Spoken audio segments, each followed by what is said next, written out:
Bismillahirrahmanirrahim. Ayo bawa harta ke surga. Dukung pembangunan sekolah Islam Mufid dengan donasi ke rekening atas nama Yayasan Muflih untuk Islam dan Dakwah. Bismillahirrahmanirrahim. Assalamualaikum warahmatullahi wabarakatuh. Innal hamdalillah usalli wa usallimu ala Rasulillah Muhammad ibn Abdullah wa ala alihi wa ashabihi wa mawalah. Asyhadu an la ilaha illallah wahdahu rabbi la syarika lah wa asyhadu anna Muhammadan abduhu wa rasuluh.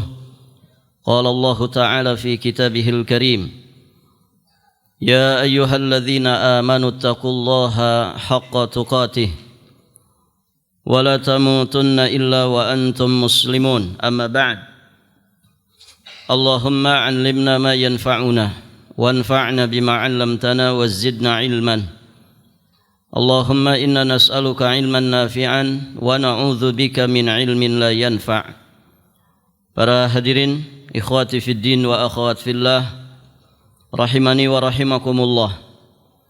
Alhamdulillah, pada kesempatan ini kita akan melanjutkan pembahasan etika perjalanan umrah dan haji. Kita sekarang akan membahas poin yang ketiga dan seterusnya. Qala al-muallif rahimahullahu ta'ala, di antara adab dalam perjalanan haji dan umrah, hendaklah orang yang akan berangkat haji dan umrah mendalami hukum-hukum yang berkenaan dengan keduanya. Hendaklah orang yang akan berangkat haji dan umrah mendalami hukum-hukum yang berkenaan dengan keduanya.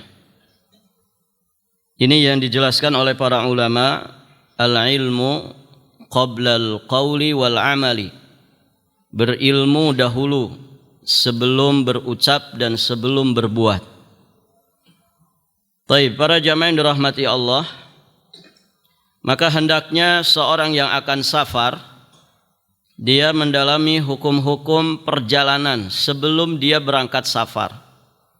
Baik itu menyangkut tentang permasalahan qasar, jamak salat, tayammum, mashul khuf, yakni mengusap kedua khuf, ataupun yang lainnya yang memang dibutuhkan selama dalam perjalanan menuju kepada pelaksanaan manasik. Rasulullah sallallahu alaihi wa alihi wasallam bersabda, "Man yuridillahu bihi khairan yufaqihu fid din." Barang siapa yang oleh Allah dikehendaki kebaikan pada dirinya, maka dia akan menjadikannya paham terhadap masalah agamanya. Jadi para jamaah, orang yang istiqamah menuntut ilmu agama sehingga dia beramal dengan amal apapun dengan dasar pijakan ilmu agama, dan dia tidaklah menuntut ilmu kecuali untuk diamalkan dan tidak beramal kecuali dengan dasar ilmu, maka orang yang seperti ini kondisinya, dia sejatinya sedang dalam kondisi dikehendaki kebaikan oleh Allah Subhanahu wa ta'ala. Berarti mafhum mukhalafahnya, pemahaman kebalikannya, tanda orang itu tidak sedang ada di dalam kehendak Allah Subhanahu wa ta'ala yang baik di saat orang ini jauh dari agama, di saat orang ini jahil terhadap agama. Ciri orang itu dikehendaki buruk oleh Allah Subhanahu wa ta'ala ketika dia tidak mau paham agama. Maka para jamaah yang dirahmati Allah, ilmu harus didahulukan sebelum kita berucap, sebelum kita berbuat. Jika kita mau mengamalkan satu amalan, maka amalan yang akan kita kerjakan ini, ilmu tentangnya wajib dipelajari. Kalau kita mau safar para jamaah, terlebih safar haji dan umrah, safar ketaatan, maka segala sesuatu yang terkait dengan perjalanan, segala hukum yang terkait dengan safar kita, ilmunya wajib dipelajari. Baik, para jamaah yang dirahmati Allah Subhanahu wa taala. Dan sama-sama kita maklumi bahwa orang yang punya ilmu itu akan ringan hidupnya. Akan ringan hidupnya. Seberapa berat pun masalah yang dihadapi dalam perjalanan kehidupannya, kalau orang memiliki ilmunya, maka segala sesuatu itu menjadi ringan bagi dirinya. Kalau dalam urusan dunia saja kita nggak mengerti ilmu, berat rasanya dunia ini. Tapi bagi orang yang memiliki ilmu, maka kehidupan dunia menjadi ringan. Maka demikian pula kebaikan agama kita, kehidupan beragama kita. Sejatinya agama ini mudah jika orang mau mempelajarinya dengan sebaik-baiknya, mau mengamalkannya sesuai dengan tuntunan Allah Subhanahu wa taala dan Rasulnya. Inna din yusrun, kata Nabi, agama itu mudah. Maka agama akan terasa sulit, akan terasa berat ketika orang jahil terhadap agama ini. Taib, para jamaah yang dirahmati Allah. Berikutnya yang keempat, bertaubat dari seluruh macam dosa dan kemaksiatan. Baik dia ini akan berangkat menunaikan haji, umrah, ataupun ibadah yang lainnya. Safar taat ataukah safar yang minimalnya safar mubah, maka persiapan yang harus diperhatikan dan harus dipersiapkan, adab yang harus dilakukan adalah bertaubat kepada Allah Subhanahu wa taala taubatan nasuha. Yakni taubat dari seluruh macam dosa dan kemaksiatan. Beliau jelaskan di sini, hakikat taubat itu adalah melepaskan diri dari segala macam dosa sekaligus meninggalkannya. Iqla'adz dzunub wa tark al-ma'asi, ya, meninggalkan dosa-dosa dan melepaskan ya dosa-dosa dari dirinya. Kemudian an-nadam, ya, orang yang tobat juga harus disertai dengan penyesalan atas segala perbuatan dosa yang telah berlalu. Kemudian ada azam, ada tekad yang sangat kuat, ada janji yang begitu kuat di dalam dirinya untuk tidak mengulanginya lagi. Ya, sebagaimana syurutut taubah yang dijelaskan oleh para ulama. Ada berapa syaratnya taubat? Ada berapa, ikhwan? 4. 1, penyesalan. Ada penyesalan di dalam diri kita. Yang kedua, apa lagi? Ini di sini disebutin. Yang kedua apa, ikhwan? Meninggalkan dosa. Ya, jangan sambil bermaksiat sambil tobat, gitu ya. Sambil konsumsi narkoba, ya, sambil tobat. Astagfirullahaladzim. Anda bisa, harus tinggalkan dulu dia dosanya. Ya. Taib, para jamaah. Terus apa lagi? Bertekad, berazam untuk tidak mengulanginya. Perhatikan di sini. Azam, berazam, bertekad kuat, berusaha, berjanji untuk diri sendiri untuk tidak mengulanginya. Jadi syarat taubat bukan tidak terjatuh, ya, tidak terjatuh ke dosa yang sama, bukan, tapi berazam. Artinya kalau suatu saat orang ini dikalahkan oleh hawa nafsunya kembali, maka kewajiban dia taubat kembali dan terus seperti itu. Karena bukan syarat taubat itu tidak mengulangi. Syarat taubat itu berazam untuk tidak mengulangi. Bisa dipahami ini? Beda tidak? Beda, ya. Berazam untuk tidak mengulangi dengan tidak mengulangi dosa. Itu berbeda. Artinya bisa saja orang itu terjatuh ke dalam satu jenis maksiat berulang kali. Bisa. Selama dia terus berazam, bertekad kuat, tidak mengulanginya lagi, taubat lagi, maka para jamaah yang dirahmati Allah, taubatnya tetap dinyatakan sah. Tentu orang yang seperti itu kondisinya mengkhawatirkan. Karena khawatir dikala dia mengulangi dosa, terjatuh lagi ke lubang yang sama, ternyata tatkala itu dia didatangi oleh malakatul maut. Makanya orang harus istiqomah di dalam taubatnya.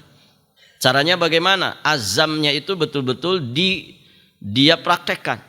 Jangan sampai dia mengulangi kembali. Taib, para jamaah yang dirahmati Allah. Apalagi syaratnya?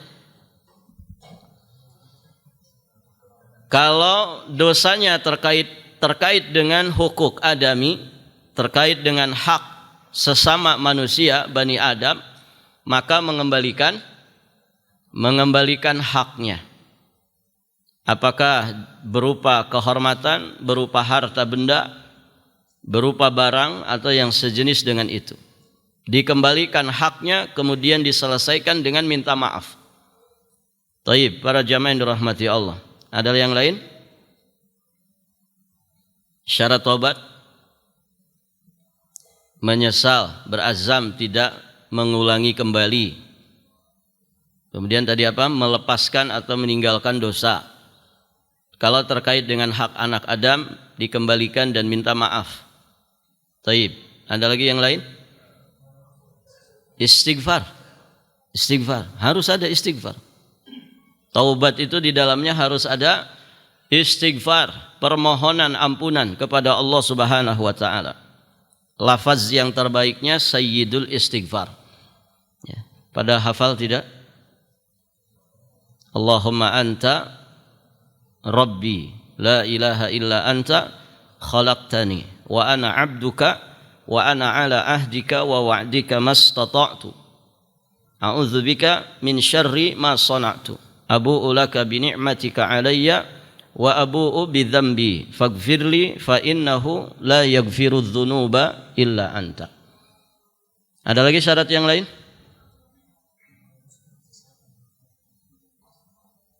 Syarat yang lainnya apa?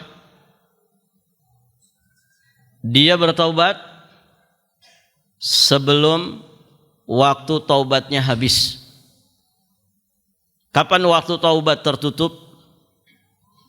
Ketika nyawa sudah sampai tenggorokan. Innallaha yaqbalu taubatal abdi ma lam yughargir. Allah menerima taubat seorang hamba selama hamba itu belum mengalami ghargharah. Ya, ghargharah adalah saat nyawa sudah di tenggorokan, hampir lepas. Taib, para jamaah. Kemudian ketika matahari terbit dari arah barat, yakni sebelum datangnya tanda kiamat besar, yakni terbitnya matahari dari arah barat. Ada lagi? Karena taubat itu ibadah, maka berarti syaratnya harus ikhlas. Taubat itu harus ikhlas. Jangan karena teman anak taubat, masa anak enggak taubat gitu. Akhirnya sekedar ikut-ikutan, ya. Teman anak hijrah, masa anak enggak ikut hijrah gitu. Taib. Jadi motivasi dasarnya bukan lillah, bukan fillah, bukan billah. Tapi hanya sekedar ikut-ikutan. Dia tidak ikhlas di dalam bertaubat kepada Allah Subhanahu wa taala. Maka taubat nasuha adalah taubat yang ikhlas karena Allah Subhanahu wa taala, bukan karena siapapun. Nah, itu syarat-syarat taubat yang mesti dipenuhi. Di saat kita sebelum berangkat safar, ini mesti dilakukan. Para jamaah yang dirahmati Allah.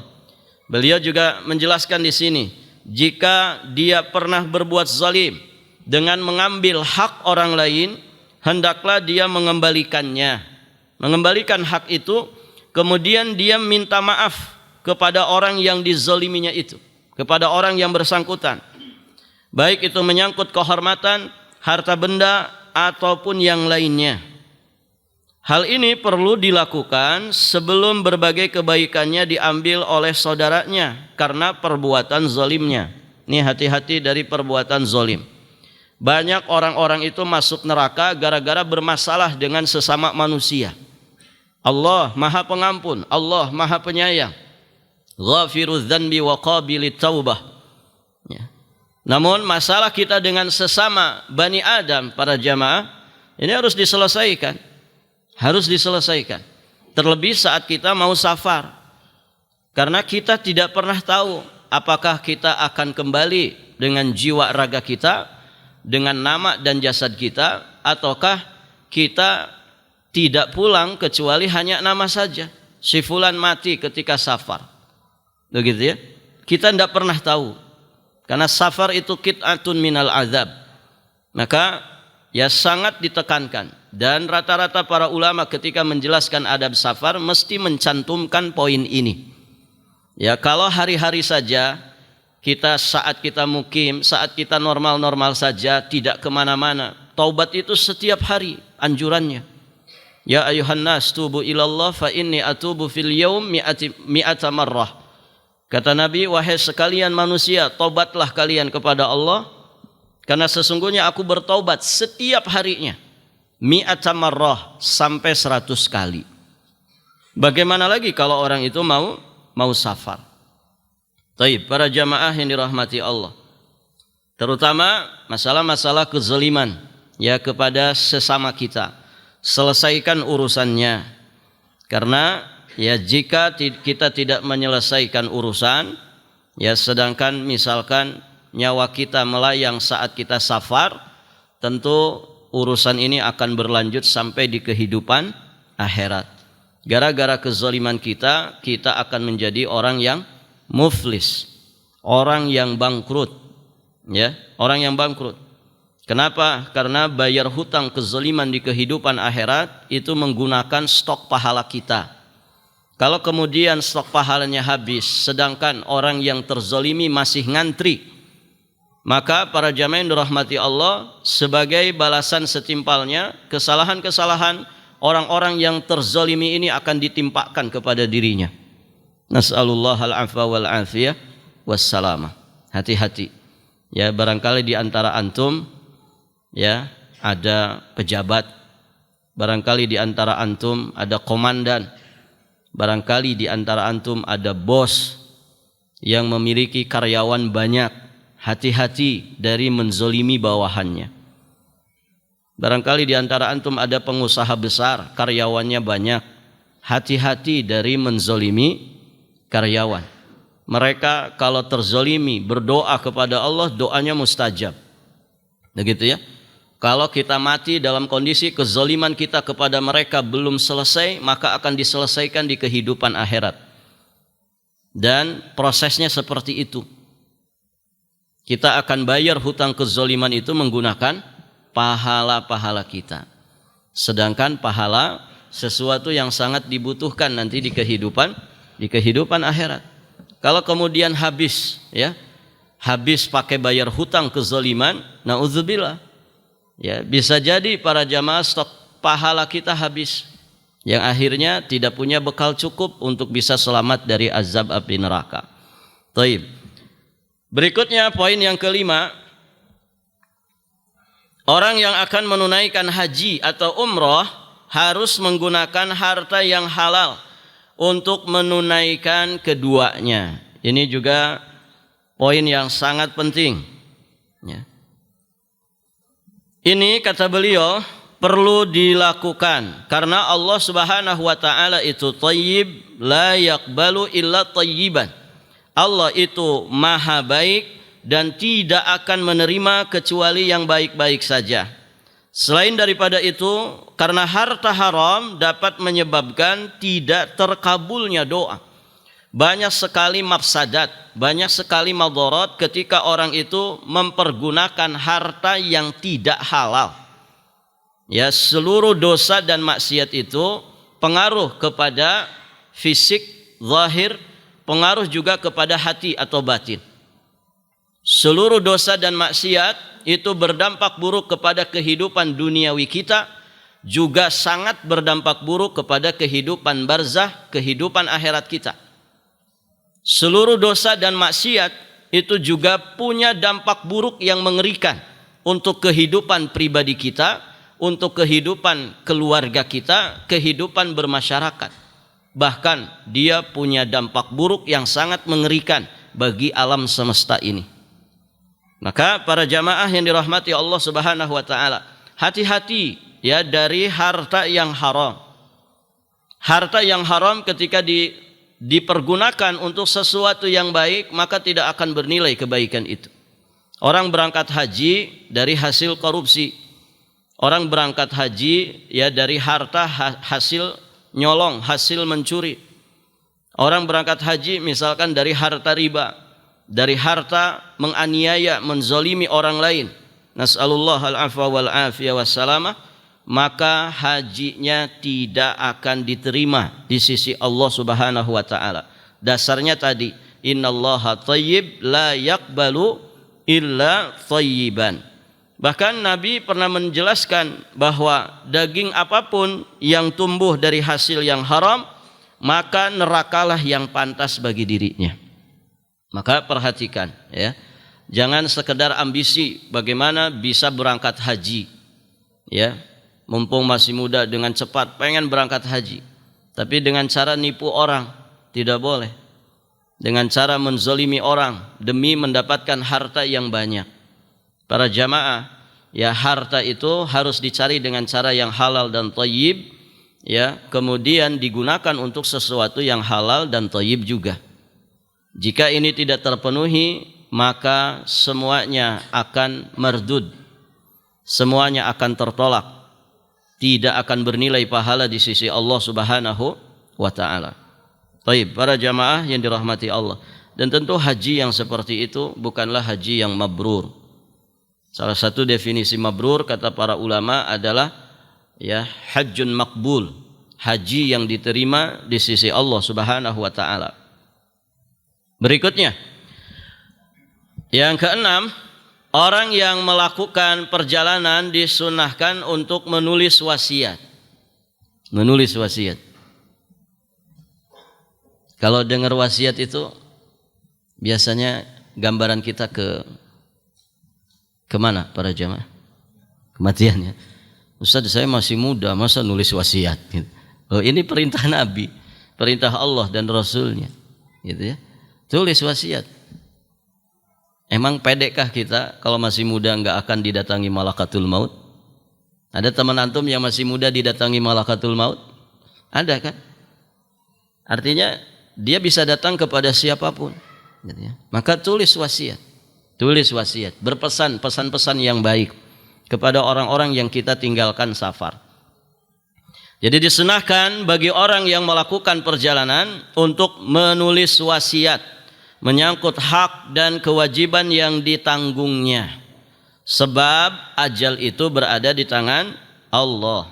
Di surat Luqman ayat 34, Allah Subhanahu wa taala berfirman, innallaha indahu ilmus sa'ah wa yunazzilul ghaitha wa ya'lamu ma fil arham wa ma tadri nafsum madza taksibu ghada wa ma tadri nafsum bi ayyi ardin tamut innallaha alimun khabir.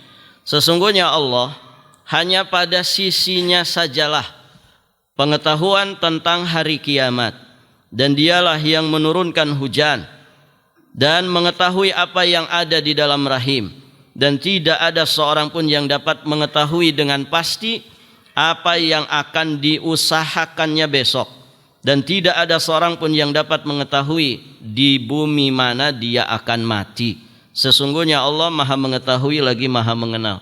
Antum orang Balikpapan, apakah pasti matinya di Balikpapan? Belum tentu. Antum yang hari-hari di laut, apakah matinya pasti di laut? Belum tentu. Sebagaimana orang yang biasa di udara, matinya belum tentu di udara. Kita yang biasa di darat, matinya belum tentu di darat. Taib. Walaupun kalau boleh memilih, kita ingin memilih cara mati itu yang terbaik, kan begitu ya? Pengen mudah mati atau susah mati? Yang mana ini? Yang mudah mati, gitu. Artinya istilahnya matinya itu mati yang menyenangkan.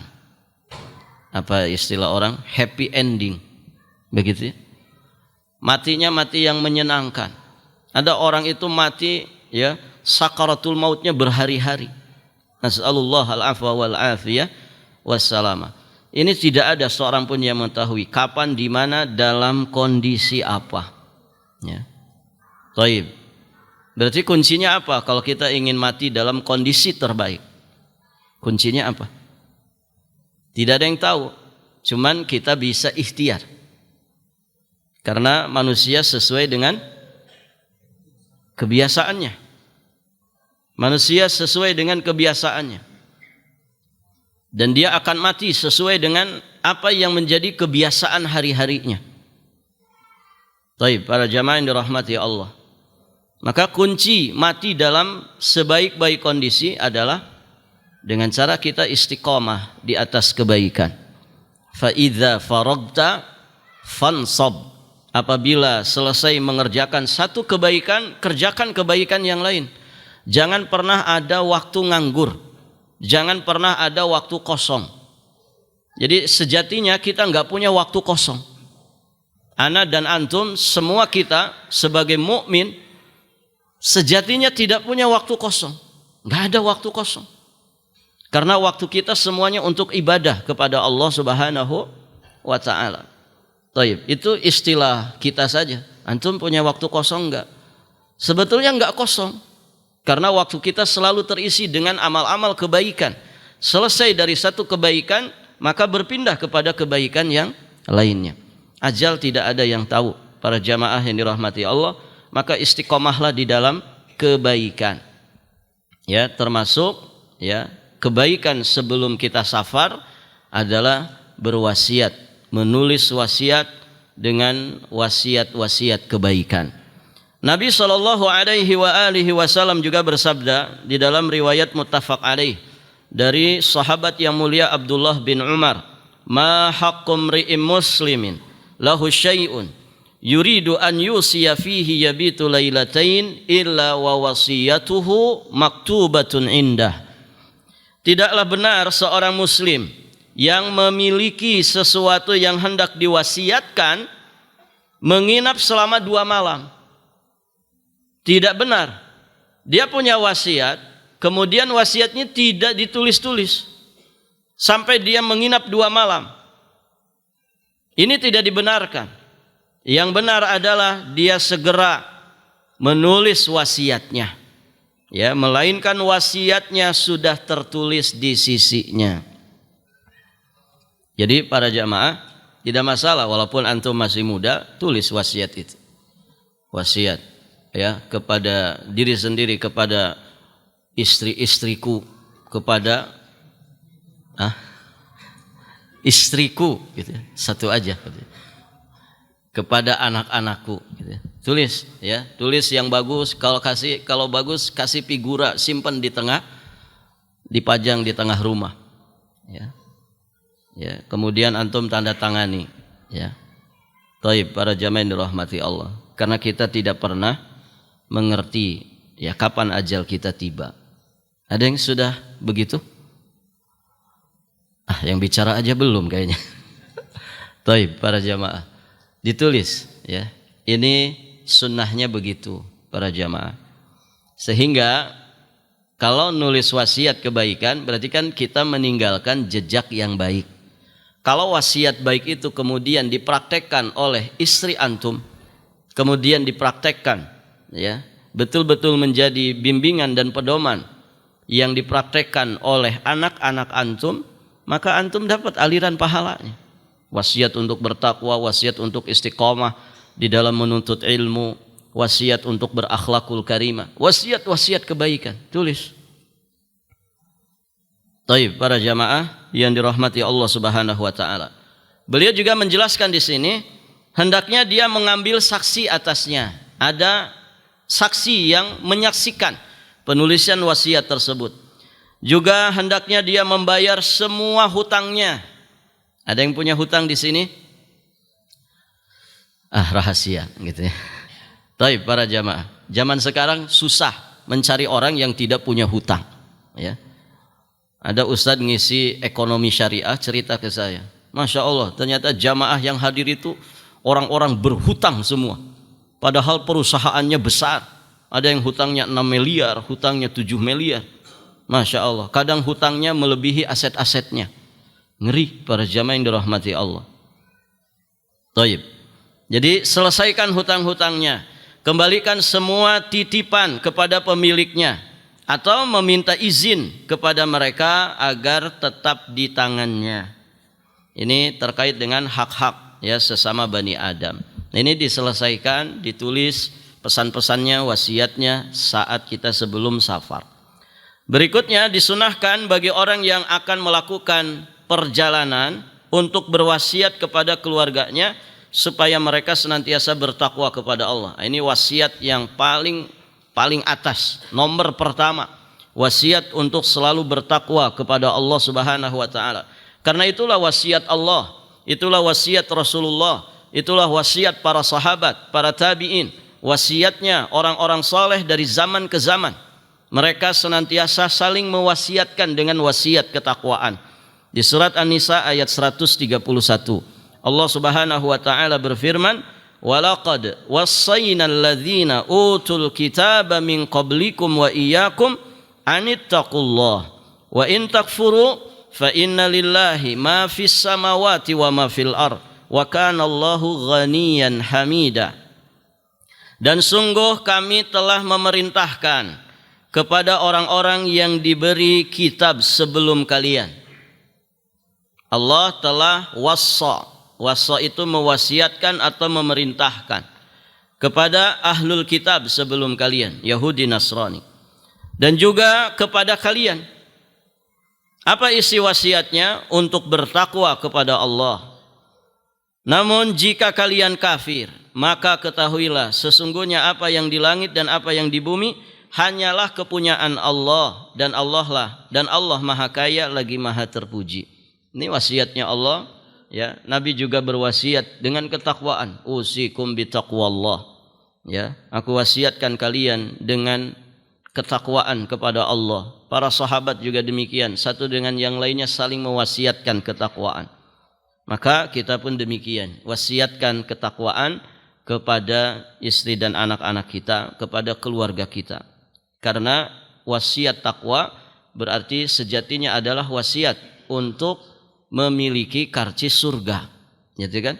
Wa tazawwadu fa inna khaira az-zadi taqwa. Berbekalah kalian, sesungguhnya sebaik-baik bekal bagi kalian adalah ketakwaan. Ketika Allah menjelaskan tentang surga, Allah sampaikan uiddat lil muttaqin. Surga itu dipersiapkan, sudah dipersiapkan untuk orang-orang yang bertakwa. Jadi kuncinya di situ. Antum di dunia sebagai apapun, ya, perannya tidak mesti sebagai ustadz, ya. Apakah jadi pegawai, apakah jadi petani, yang penting antum dapat ini, ketakwaan dan kesalehan, maka antum selamat di kehidupan akhirat. Ustadz juga kalau tidak bertakwa kepada Allah, nggak akan selamat di akhirat. Orang yang kelihatannya tokoh agama, para jamaah yang dirahmati Allah, kalau hakikat dirinya tidak soleh menurut pandangan Allah Subhanahu wa taala, dia akan celaka di akhirat. Karena intinya takwa dan kesalehan. Di hadis qudsi Allah katakan, a'dadtu li ibadiyas salihin ma la ainun ra'at wa la udhunun sami'at wa la khatara ala qalbi bashar. Aku telah mempersiapkan untuk para hambaku yang soleh. Lihat, Allah tidak menyebutkan ya peran manusia di dunia, tapi menyebutkan sifat yang mesti dimiliki. Aku telah mempersiapkan untuk para hambaku yang saleh. Apa itu? Mala ainun ra'at, kenikmatan surga yang tidak pernah dipandang mata sebelumnya, tidak pernah didengar telinga sebelumnya, tidak pernah terbesit oleh hati manusia sebelumnya. Itulah kenikmatan surga yang tiada tara. Baik para jamaah, di sini juga kita memahami sebagian orang tua para jamaah memaksakan kehendak dirinya untuk anak-anaknya. Nah, pokoknya kamu harus jadi hafiz Quran. Kalau tidak hafiz Quran, kamu bukan anak ibu, kamu bukan anak bapak. Tidak boleh para jamaah. Ya, syarat masuk surga itu ketakwaan, kesolehan. Wasilahnya banyak, bukan hanya Quran. Ya, kalau kemudian ya dengan Quran ini tidak menjadikan orang soleh, maka tentu Quran akan menjadi bumerang bagi dirinya. Al-Qur'anu hujjatun laka au alaik. Quran itu bisa menjadi hujah yang akan membela, menolong dirimu, melindungi dirimu dari siksa neraka. Sebaliknya juga Quran itu bisa menjadi hujjah alaik. Hujjah alaik itu adalah bumerang bagi dirimu yang justru akan membinasakan dirimu. Allah mengangkat sebagian kaum dengan Al-Quran dan Allah merendahkan sebagian kaum dengan Al-Quran. Jadi justru yang diwasiatkan orang tua kepada anak-anaknya, nah kamu harus jadi anak yang bertakwa, jadi anak yang soleh solehah. Itu yang ditekankan. Wasilahnya apa? Kamu istiqomah belajar menuntut ilmu syar'i. Intinya itu. Ada sebagian orang para jamaah dengan ilmu yang pas-pasan, Allah menghendaki keberkahan atas dirinya. Muridnya banyak, Masya Allah. Para jamaah yang dirahmati Allah, melahirkan orang-orang yang lebih pintar dari dirinya. Jadi apa di sini? Esensinya adalah ketakwaan dan kesolehan. Ya. Banyak curhatan wali santri para jamaah menjelaskan tentang kondisi anaknya. Ustaz, anak-anak di pesantren tapi kok nggak ada bekas pesantrennya. Nah, artinya apa di sini? Ada PR besar bagi kita. Selama ini yang kita tanamkan kepada anak kita apa? Ya terkadang ya tadi orang tua itu egois. Kamu harus jadi ustadz nak. Kamu harus seperti ustadz fulan. Kamu harus seperti fulan bin fulan. Kamu harus hafiz Quran. Kamu harus begini-begini. Ya. Kemudian inti dari kesolehan tidak pernah ditanamkan. Nah ini berbahaya para jamaah yang dirahmati Allah. Dan banyak hafiz Quran tapi tidak berakhlak. Yang bagus adalah hafiz Quran berakhlak mulia. Qurannya dipraktekkan. Namun setidaknya kalau anak kita tidak mampu menghafalkan Quran 30 juz para jamaah, tapi dia punya ketakwaan, punya kesolehan. Ya. Yang bisa menyelamatkan dirinya dari siksa api neraka. Taib, para jamaah yang dirahmati Allah. Satu lagi. Disunnahkan bagi orang yang akan melakukan perjalanan untuk berusaha mencari teman yang saleh, dan hendaklah temannya itu termasuk dari para penuntut ilmu syar'i. Ini jelas ya. Ada perasaan nyaman, ada perasaan tenang ya kalau kita itu bersafar dengan orang-orang saleh, apalagi dengan para penuntut ilmu. Ya kondisi normal saja kan orang itu betah banget kalau di samping orang-orang yang baik, gitu kan? Coba antum kalau ada di tengah-tengah kerumunan, orangnya tampangnya tampang mengerikan, matanya mata yang merah, beler, begitu ya, ngomongnya ngaco, jalannya sempoyongan, ya, bawa senjata tajam, ya, di pinggangnya. Kira-kira ngeri nggak? Kalau kita ada di tengah orang-orang kayak gitu, ngeri kan? Tapi Masya Allah kita di masjid kayak gini tenang banget begitu ya. Suasananya suasana dan kondisi yang menenangkan. Kenapa? Orang-orang sekitar kita orang-orang yang berusaha ingin soleh. Ada yang bawa senjata tajam di sini? Ada Pak? Ya. Nah, nanti dipanggil security gitu ya. Nggak boleh kan, nggak ada di kita ini. Masya Allah para jamaah. Ya saking tenangnya kadang Masya Allah gitu ya. Di rumah itu nggak bisa tidur. Kenapa di majelis taklim tidur? Ini memang kondusif begitu kan?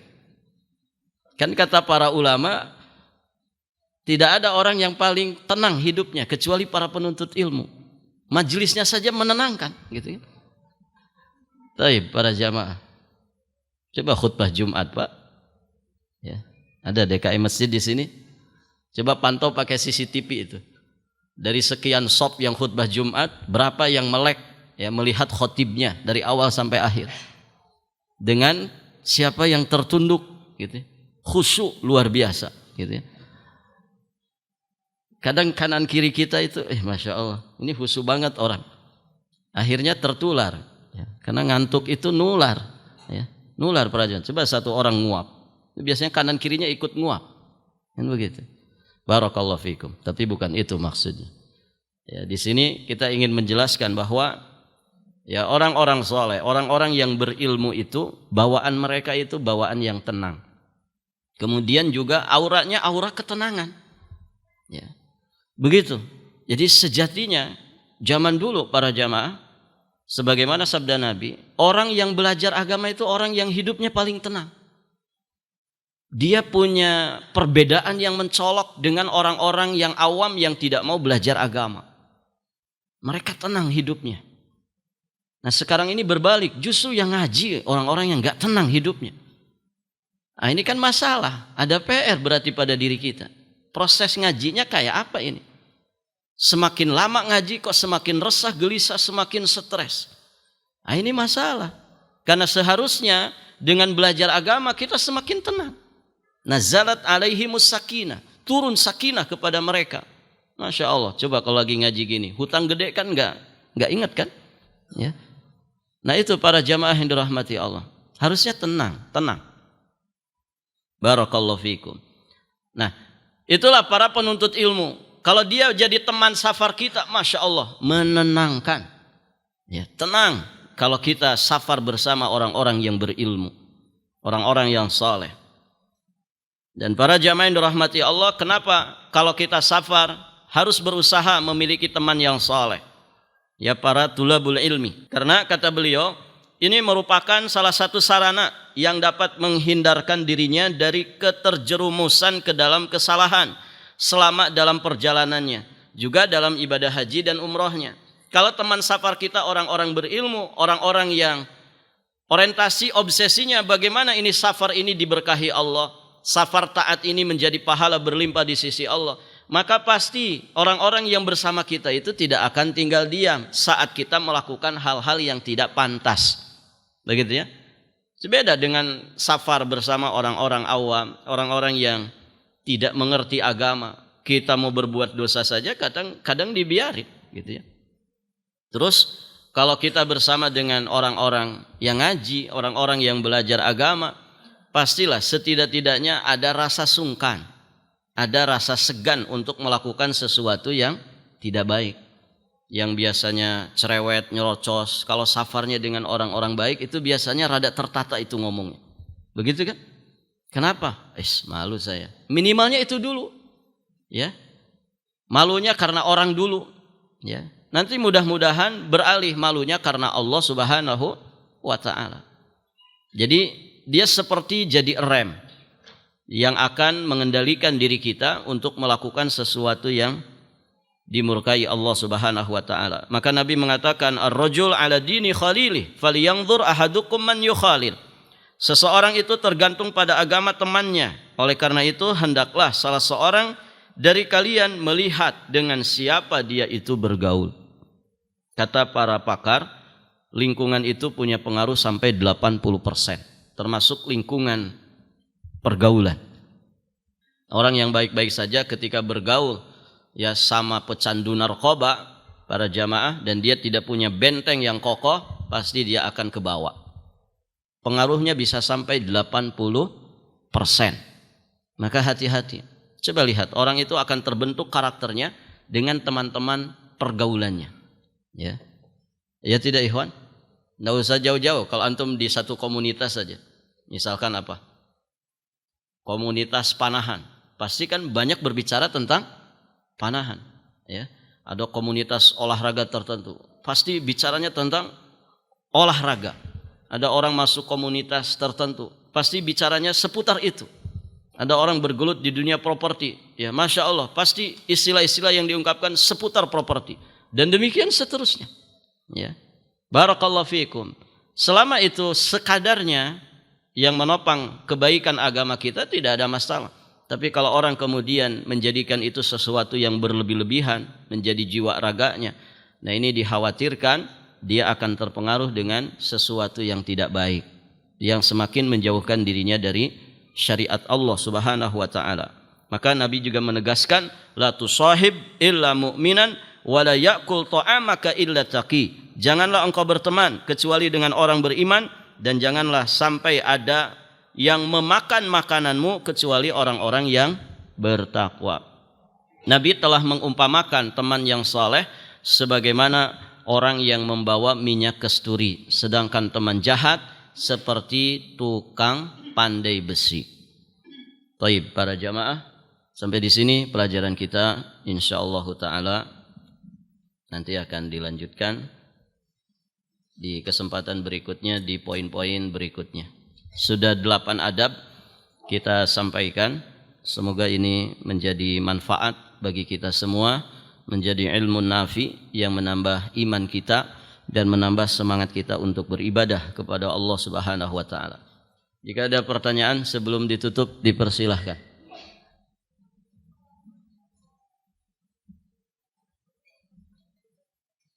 Ya, silakan.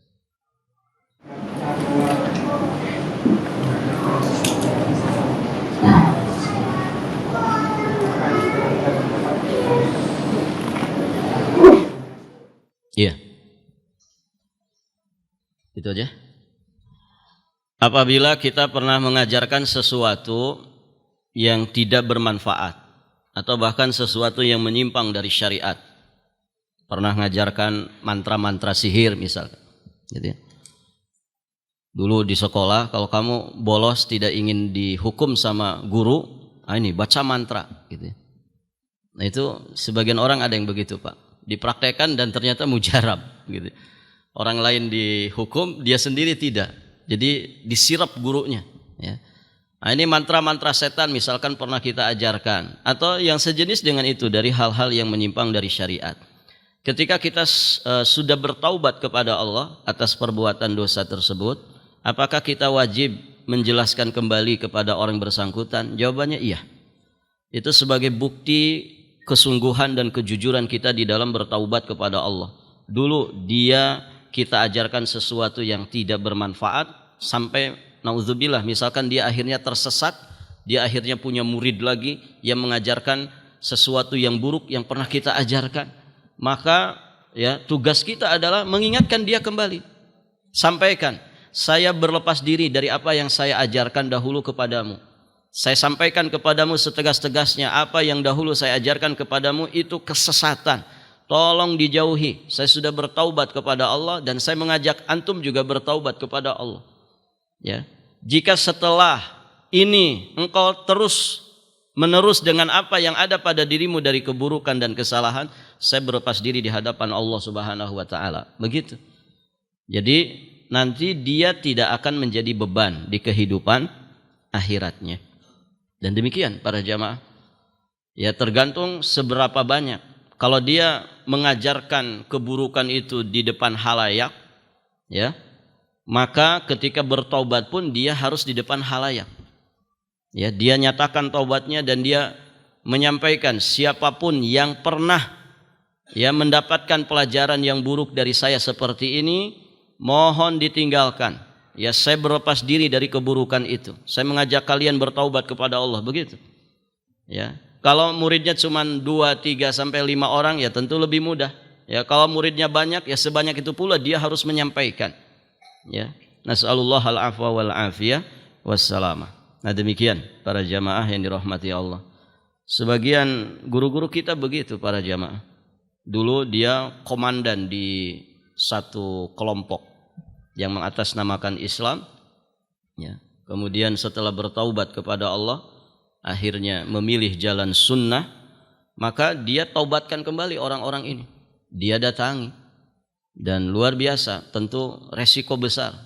Jadi orangnya yang bersangkutan cerita ke saya, orang kalau dakwah dengan nyamannya, dengan amannya, saya kalau dakwah ini di bawah jok mobil saya udah siap golok, begitu.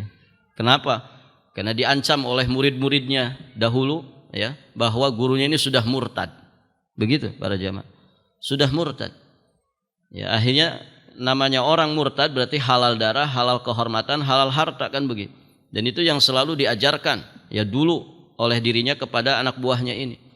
Nah setelah dia bertaubat memilih jalan sunnah, dia dakwahi kembali dengan resiko ancaman yang sangat luar biasa. Tapi alhamdulillah sebagian mereka akhirnya kembali rujuk, sebagian yang lain ya mereka tetap dengan kesesatannya. Namun guru kita ini, ustadz kita ini sudah menyampaikan yang hak kepada mereka. Ya, sehingga tentu dia sudah berikhtiar semaksimal mungkin untuk bisa mempertanggungjawabkan segala sesuatunya di hadapan Allah Subhanahu wa taala. Beliau sudah meninggal dunia rahimahullahu taala rahmatan wasi'ah. Nah begitu, itu pelajaran yang bisa kita ambil. Ternyata Orang-orang saleh, guru-guru kita begitu ketika bertaubat dari sesuatu yang diajarkan dan itu keburukan kepada orang lain, maka dia kembali menyadarkan orang-orang ini. Sebatas kemampuan yang kita miliki, yang penting ikhtiar dulu, doa kepada Allah, memintakan hidayah untuk kita dan untuk mereka. Selanjutnya hasilnya pasrahkan kepada Allah, karena hidayah taufik milik Allah Subhanahu wa taala. Barakallahu fikum. Para jamaah sekalian yang dirahmati Allah, sampai di sini pelajaran kita. Ya, insyaallah minggu depan mungkin sudah sama beliau lagi ya, hafizahullah.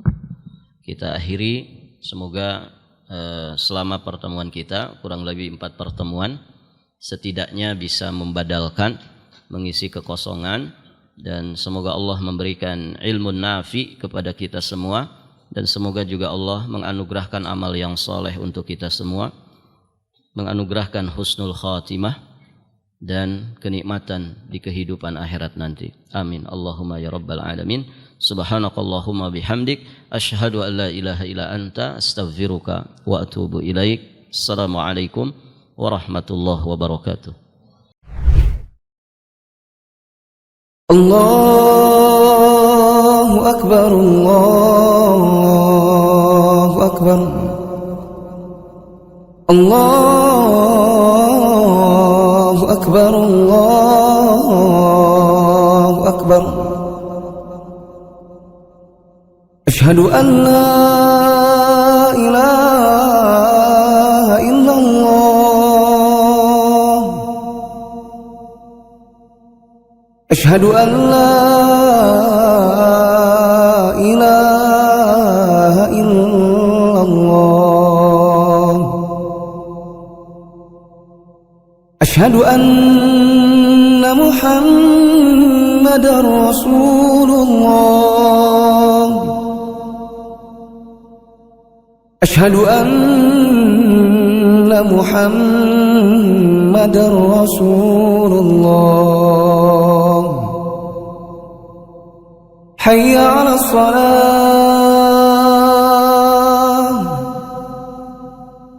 hayya 'alas salah,